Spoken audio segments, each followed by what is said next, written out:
আমার শ্বশুরবাড়ির মানুষ আমার প্রবাসী হাজবেন্ডকে এত নিষ্ঠুরভাবে ঠকিয়েছে, আমি সারা জীবন কোনোদিনও তাদেরকে ক্ষমা করব না। এমনকি তাদের চেহারাও আমি আর কোনোদিন দেখব না।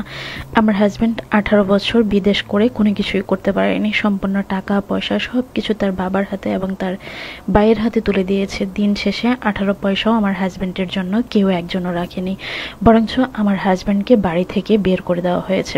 সমস্ত কিছু থেকে ধরতে গেলে বঞ্চিত করা হয়েছে। আমি এখন পথে পথে আমার সন্তানদের নিয়ে থাকতে হচ্ছে। 18টা বছর আমার হাজবেন্ড প্রবাস কাটিয়েছেন, বউ বাচ্চা এমনকি মা বাবা সবাইকে দূরে রেখে থেকেছেন। কারো আদর ভালোবাসা পাননি। প্রত্যেকটা মানুষের কাছে শুধু পেয়েছেন অভাব অনটন, টাকা লাগবে, পয়সা লাগবে, বাড়ি লাগবে, ঘর লাগবে, জমি লাগবে, শুধুমাত্র এগুলাই পেয়েছেন। 18 বছর পর আমার হাজব্যান্ড যখন নিজের করে কোনো কিছু পাওয়ার জন্য চেষ্টা করেছেন, এমনকি নিজের জায়গা সম্পত্তির কথা চিন্তা করেছেন, তখনই সবাই আমার হাজব্যান্ডের শত্রু হয়ে গিয়েছেন।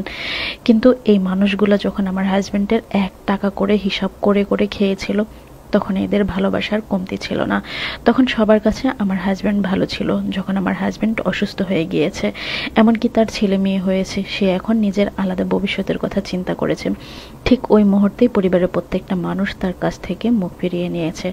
18 বছর আমার হাজব্যান্ড প্রবাসে থাকলেও আমাদের বিয়ে হয়েছে। 15 বছর হয়েছে। আমি যখন ক্লাস 9-এ পড়ি তখন আমার বিয়ে হয়ে গিয়েছে। সংসারের বড় বউ হিসেবে আমি এই বাড়িতে যখন এসেছিলাম, ঠিক যেদিন আমাকে এনে বাড়িতে রেখেছিল সেদিন থেকেই সংসারের সমস্ত দায়িত্ব আমার কাঁধে তুলে দিয়েছিল। আমি এসে ভাত রান্না করে গরম ভাত খেতে হয়েছে। এমন পরিস্থিতির মধ্যে আমি সংসার করা শুরু করেছি। আমি যে নতুন বউ ছিলাম, হাজবেন্ডের সাথে বসে 1 মিনিট কথা বলতে পারিনি। আমাকে যখন গাড়ি থেকে নামানো হয়েছে তখন আমার শাশুড়ি আমাকে ভাত রান্নাতে বসিয়ে দিয়েছেন। আমার ননদ ছিল, দেবর ছিল, সবাই ছোট ছোট ছিল। আত্মীয় স্বজন যারা এসেছিল প্রত্যেকটা মানুষ আমাকে কাজে বসিয়ে দিয়েছিল। ভেবেছিলাম হয়তোবা তাদের পরিবার কিংবা আত্মীয় স্বজনগুলাই একটু ব্যতিক্রম। যাই হোক, সবকিছু মিলিয়ে সেদিন থেকেই আমি সংসারের হাল ধরেছি। আমার তখন 2টা দেবর বড় ছিল, ধরতে গেলে বিয়ের উপযুক্ত ছিল। তারা ঢাকাতেই চাকরি বাকরি করতেন, কিন্তু সংসারের কোনো দায়িত্ব নিতেন না। আমার হাজব্যান্ড যেহেতু বয়সকালে বিয়ে করেছে, সেহেতু আমার হাজব্যান্ডের অনেক ছোটবেলা থেকেই সংসারের দায়িত্ব সমস্ত কিছু কাঁধে এসে পড়েছে। আমার হাজব্যান্ড বড় সন্তান থাকার কারণে নিজের ছোট বোনদেরকেও বিয়ে দিতে হয়েছে।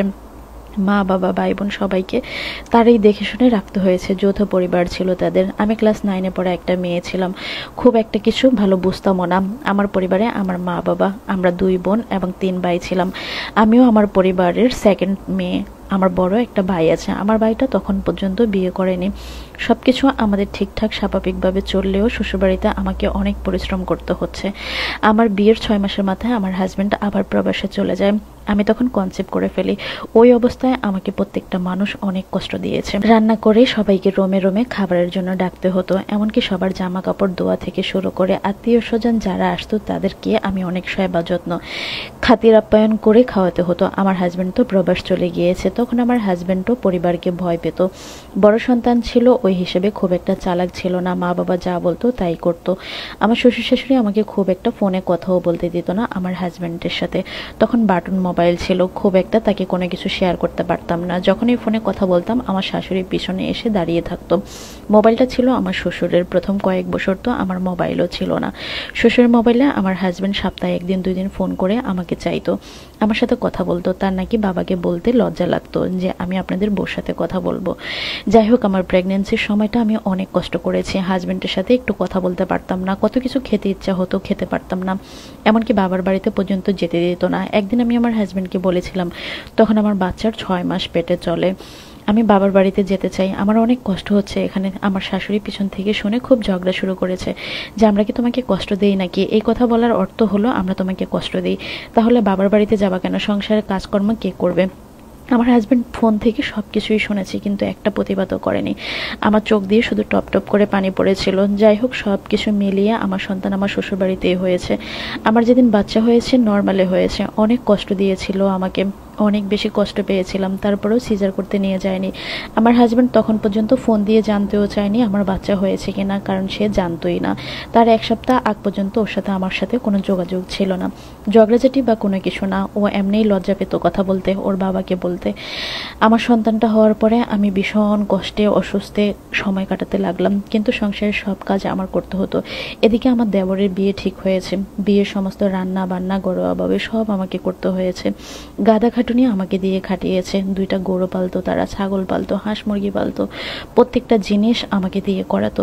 আমার সন্তানকে রেখে রেখে আমার কাজ করতে হতো। যে একটা আউসঘর ছিল, বাচ্চা হওয়ার পর 40 দিন সেই আউসঘরে মেয়েরা সময় কাটায়, কিন্তু আমি 40 দিন কেন 40 ঘন্টাও আমি সময় কাটাতে পারিনি। আমার বাচ্চা হওয়ার কিছুদিন পর থেকেই আমাকে সংসারে বাড়ি বাড়ি কাজগুলো করতে হয়েছে, শুধু রান্না বান্না তা নয়। আমার হাজবেন্ড তার 2 বছর পর দেশে এসেছিল। আসার সময় আমার জন্য একটা চেইন এনেছে, আমার মেয়ের জন্য একজোড়া কানের জিনিস এনেছে। আমার যে দেবর বিয়ে করেছিল তারও মেয়ে হয়েছে বছর না ঘুরতেই। সবকিছু মিলিয়ে আবার অশান্তি শুরু হলো, দীর্ঘ নিঃশ্বাস। আর আমার কষ্টের দিন মনে হয় যে শেষই হচ্ছে না। দিন দিন কষ্ট যন্ত্রণা সংসারের আরো বেশি। বিরক্ত হয়ে গিয়েছি। আমার যে যা এসেছে সে কোনো কাজ করবে না, রান্না বান্না কোনো কিছু করবে না। তারও বছর না ঘুরতেই তারও সন্তান খুব আগে আগে হয়ে গিয়েছে, সময়ের আগেই তার বাচ্চা হয়ে গিয়েছে কোনো একটা অসুবিধার কারণে। আমার হাজব্যান্ড যেহেতু তাদের বাচ্চার জন্য কোনো গোল্ডের কিছু আনেনি, সেহেতু আমার জন্য যে চেইন এনেছিল সেই চেইনটা আমার শাশুড়ি আমার দেবরের সন্তানকে দিয়ে দিয়েছিল। তখন মনক্ষুণ্ণ হয়েছিলাম। হাজবেন্ড সান্ত্বনা দিয়ে বলেছিল, অসুবিধা নেই, আমি তোমাকে আবার এনে দেব। আমার শ্বশুরের তখন পর্যন্ত একটা 4 রুমের ঘর ছিল। আমার হাজবেন্ড দেশে আসার পর আমার শাশুড়ি খুব কান্নাকাটি শুরু করেছিল যে এতগুলো ছেলে মেয়ে বউ আসতেছে নতুন নতুন, এখন ঘর না করলে কখন ঘর করবে। তখন আমার হাজবেন্ড ঋণ করে গিয়ে থাকা অবস্থায় আবার 3 রুমের একটা ঘর করলো। 3টা রুমই ছিল শুধুমাত্র থাকার জন্য, আর ছোট্ট সামনের একটা রুম ছিল যেটাতে মধ্যে শুধু সেট টেবিল রাখা হয়েছে। কিন্তু আমার শাশুড়ি সেই ঘরের মধ্যে আমার ঠাস করে আমার দেবরকে ঢুকিয়ে দিল। সেখানে আমাদের কোনো অস্তিত্ব ছিল না। কষ্ট পেয়েছি তখনও। আমরা পুরান ঘরে থাকতে শুরু করলাম। হাজব্যান্ডও আবার 2 মাস থেকেই চলে গিয়েছে। আমার হাজব্যান্ড তখন আমার শাশুড়িকে বলেছিল যে এই ঘরটাতে আমার বউ বাচ্চা থাকুক, তাহলে তো হয়ে গেল। কিন্তু আমার শাশুড়ি তখন কান্নাকাটি শুরু করে দিয়েছে, তোর অনেক টাকা পয়সা আছে, তুই ভবিষ্যতে কিছু করতে পারবি, ওরা তো কিছুই করতে পারবে না। এরকম করে করে সংসারের অশান্তি দিন দিন বাড়তে শুরু করলো। এরকম করে আমার হাজব্যান্ড আবার 5 বছর পর আবার আরেকটা ঘর করলো। বছর না ঘুরতে আমার আরেকটা সন্তান হলো। কিন্তু সংসারের অশান্তি দিন দিন বাড়তে শুরু করলো। এভাবে আমার হাজবেন্ডকে সর্বশান্ত করে দিল। আমার হাজবেন্ড আরেকটা ঘর করলো, কিন্তু সেখানে আমার ছোট দেবরকে ঢুকিয়ে দিল। সে আমার শ্বশুরের আমলের ভাঙাচোরা ঘরটাতে আমরা থাকতে শুরু করলাম। কিন্তু আমার হাজবেন্ড যখন প্রস্তাব দিল, মা আমি একটু জায়গা কিনে এই বাড়ি থেকে বের হয়ে যেতে চাই, এই বাড়িতে আমি আর থাকতে চাই না, এই প্রস্তাবটা দিয়েছিল আমার হাজবেন্ড মনের কষ্টে। কারণ আমার শ্বশুরবাড়ির প্রত্যেকটা মানুষ আমার হাজবেন্ডকে ঠকানো শুরু করেছে। আমার দেবরদের বিয়ের সমস্ত খরচ আমার হাজবেন্ডকে দিতে হয়েছে, ননদদের বিয়ের খরচও আমার হাজবেন্ডকে দিতে হয়েছে। কিন্তু আমার শ্বশুর শাশুড়ি কোনো রকমের আমার হাজবেন্ডের সুযোগ সুবিধা রাখেনি। আমার হাজবেন্ডকে সব কিছু থেকে বঞ্চিত করেছে, যার কারণে মনের কষ্টে আমার হাজবেন্ড এই প্রস্তাবটা দিয়েছিল।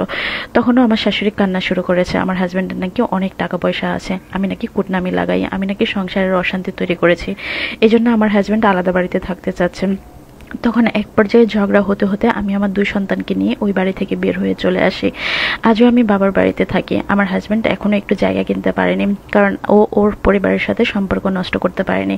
কিন্তু আমার শ্বশুর শাশুড়ির একটাই কথা, তোকে আল্লাহ অনেক দিবে, তুই অনেক ভালো থাকবি, কিন্তু তোর ভাইদেরকে বোনদেরকে তোকে উঠাই দিতে হবে। এমনকি আমার ননদরা শ্বশুরবাড়িতে যখন বাড়ির কাজ ধরেছিল, ঘর করেছিল, ওদের হাজবেন্ডের যথেষ্ট আছে, তারপরও আমার হাজবেন্ড প্রত্যেকটা ননদকে 2 লাখ 3 লাখ টাকা করে দিতে হয়েছে। এমনকি বিয়েতে অনুষ্ঠান করে বিয়ে দিতে হয়েছে, ফার্নিচার দিতে হয়েছে, সমস্ত কিছু আমার হাজবেন্ড দিয়েছে। আমার হাজবেন্ডের সমস্ত টাকা পয়সা তারা খেয়ে সর্বশান্ত আমার হাজবেন্ডকে করে রেখেছে। আর এখন আমি ফকিরের জীবনযাপন করতেছি, আমার বাবার বাড়িতে পড়ে আছি আমার 2টা সন্তানকে নিয়ে। তারাও বড় হয়েছে, তাদেরও যথেষ্ট খরচ আছে। আমি জানি না ভবিষ্যৎটা আমার কি হবে। আমি শুধু এতটুকু বলবো, প্রবাসীরা একটু সাবধান হন, এখনো সময় আছে। অনেক প্রবাসী এই ভুলটা করে যাচ্ছেন, আর ভুল করবেন না। আমার হাজবেন্ডের মতো সর্বশান্ত হবেন না। 18 বছর প্রবাস জীবনে এখনো এই লোকটা 18 দিনের জন্য বাড়িতে এসে শান্তি পায়নি। যতবারই এসেছে ততবারই ঝগড়াঝাটি ঝামেলার মধ্যে দিয়ে তাকে কাটাতে হয়েছে। আমি শুধু এতটুকু বলবো, আমার হাজবেন্ডের মতো ভুল করবেন না। আমরা এখন অনেক বেশি হারে হারে বুঝতেছি যে সে কি ভুলটা করেছিল। ভবিষ্যৎ ছেলে মেয়ের জন্য কোনো কিছুই করতে পারেনি আজও। ধন্যবাদ বোন আমার গল্প পাঠানোর জন্য। আপনার হাজবেন্ডের মতো হাজার হাজার প্রবাসী আছে, ঠিক একই ভুল করে যাচ্ছে। তারপরেও বলবো, আল্লাহর উপরে ভরসা রাখুন। আল্লাহ নিশ্চয়ই আপনাদের উজ্জ্বল এবং সুন্দর ভবিষ্যৎ অবশ্যই রেখেছেন, ইনশাল্লাহ। আল্লাহ হাফেজ।